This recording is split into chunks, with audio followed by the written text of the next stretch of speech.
Jadi saudara, kita kidung memang banyak menguraikan, menjelaskan kepada kita bagaimana caranya mencari pasangan hidup yang sesuai dengan kehendak Tuhan. Bagaimana caranya suami dan istri memperlakukan antara satu dengan yang lain dalam konteks hubungan rumah tangga. Ambil contoh dalam Kidung Agung 1 ayat 2 mengatakan, kiranya ia mencium aku dengan kecupan bibir, karena cintamu lebih nikmat daripada anggur. Intinya apa? Dalam konteks hubungan suami istri yang sah dan sah, boleh kok suaminya mencium istrinya. Boleh kok istrinya mencium suaminya. Tapi itu karena suami yang sah. Lalu gimana Pak kalau pacaran? Tidak boleh. Itu haram. Tidak boleh. Nanti tunggu waktunya. Setelah saudara menikah.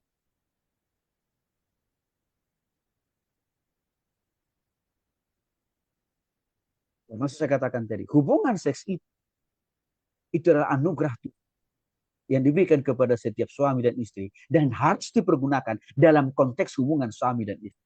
Di luar itu nggak boleh. Yang kedua, kita ini juga memiliki ciri khas sebagai kita yang tidak menyebut nama Tuhan secara langsung. Kenapa?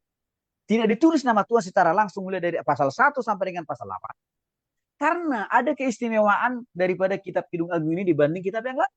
Di mana keistimewaan? Karena kita Kidung Agung ini lebih banyak menguraikan, menggambarkan, menjelaskan kepada kita.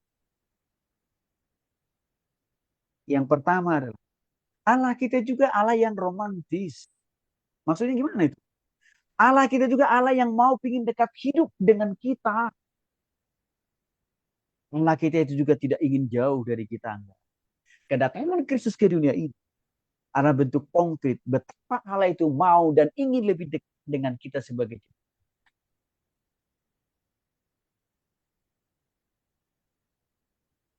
Kalau ini kita bawa dalam hubungannya suami istri.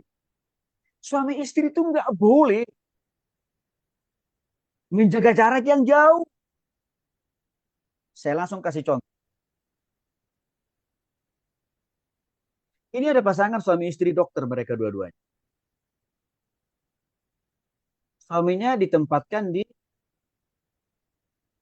daerah Sumatera sana, Mentawai. Istrinya tugas di Jakarta.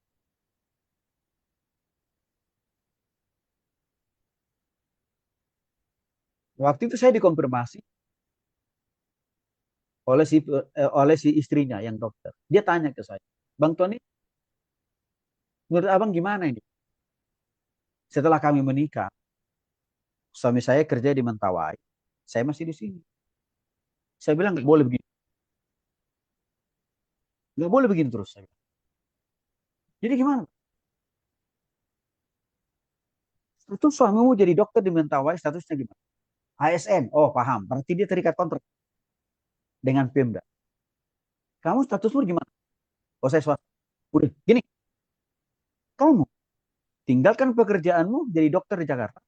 Kamu nyusul suamimu di Mentawai. Ini prinsip, ini harus. Ini dia nanya. Kok kenapa harus begitu, Pak? Saya jawab sekarang. Supaya jangan sadar komunikasi yang kos. Iblis bisa merusak hubungan suamimu dengan kamu.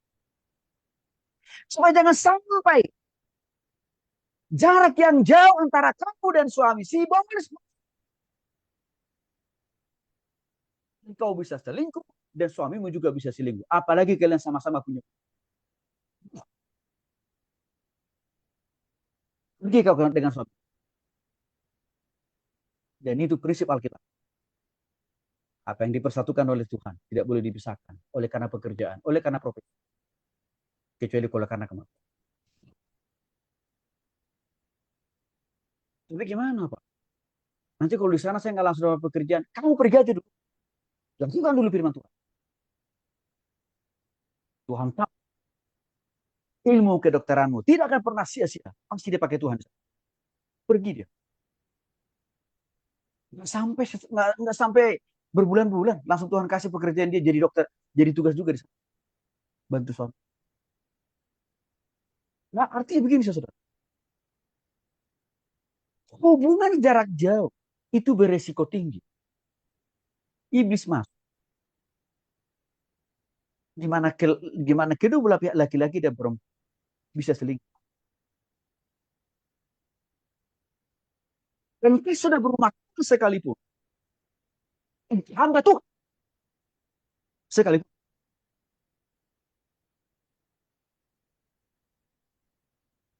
sulit bagi iblis untuk melakukan.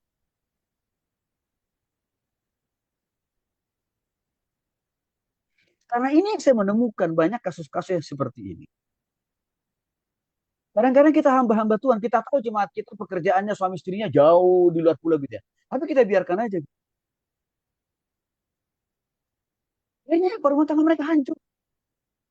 Istrinya juga selingkuh, suami juga selingkuh. Kalau saya tegas, kembali kepada apa yang Tuhan, Tuhan katakan. Satu, masalah bekerja, pasti Tuhan. Tuhan punya cara untuk memberi. Nah, ini bagi kalian yang masih muda-muda harus dipahami. Ini saya lihat begini, banyak anak-anak muda zaman sekarang ngotot dengan karir, ngotot dengan pekerjaan.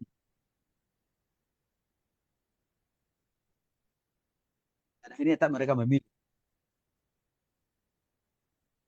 pisah di kota yang berbeda dengan jarak yang jauh. Apa yang terjadi? Hancur.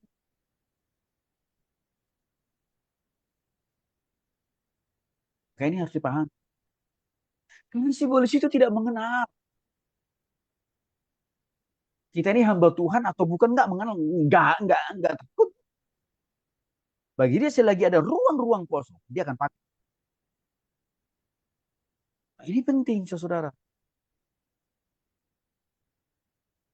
Yang ketiga, karakteristik ketat Kidung Agung fokus pada pernikahan dan membangun dan pentingnya membangun dan mempertahankan komitmen dalam rumah itu sendiri. Artinya, kitab ini jelas sekali mendorong kita. Suami istri harus menjaga hati, pikiran, perasaan, tindakan hidupnya untuk tetap setia pada kekasih, pada pasangan. Untuk melindungi pasangan hidupnya dimanapun dalam keadaan apa. Dan bahkan menjaga hubungan seks mereka. Hanya boleh dilakukan terhadap pasangannya. Suami istri yang sah. Di luar itu tidak boleh.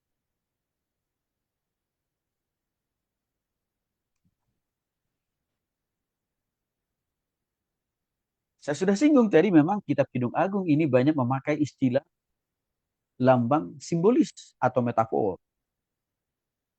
Contohnya Salomo mau menggunakan banyak istilah kebun, anggur, rempah-rempah, bahkan juga nama hewan.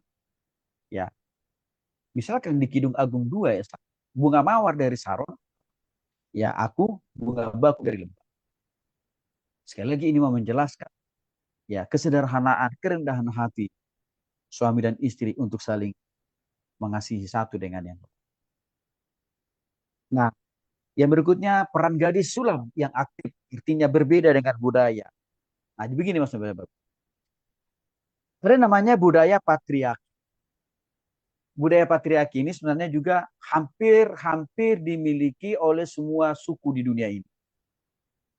Ya, ini besar persen.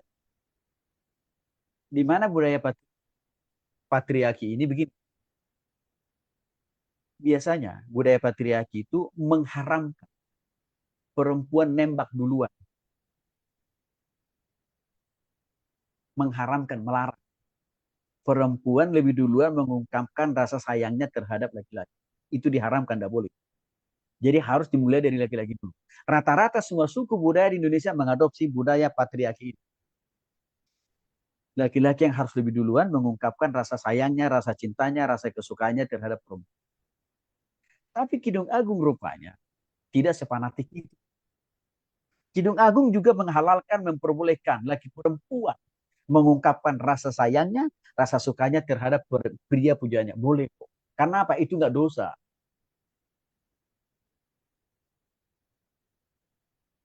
Jadi saya pernah ditanya oleh mahasiswa saya di kampus lain, Pak Tony, Boleh nggak Pak? Kalau yang perempuan duluan nembak, boleh. Tapi jangan sembarangan nembak. Kenali dulu laki-lakinya sudah bertobat belum dia? Udah lahir baru belum? Ya kalau belum kau jangan nyosor. Sabar, sabar.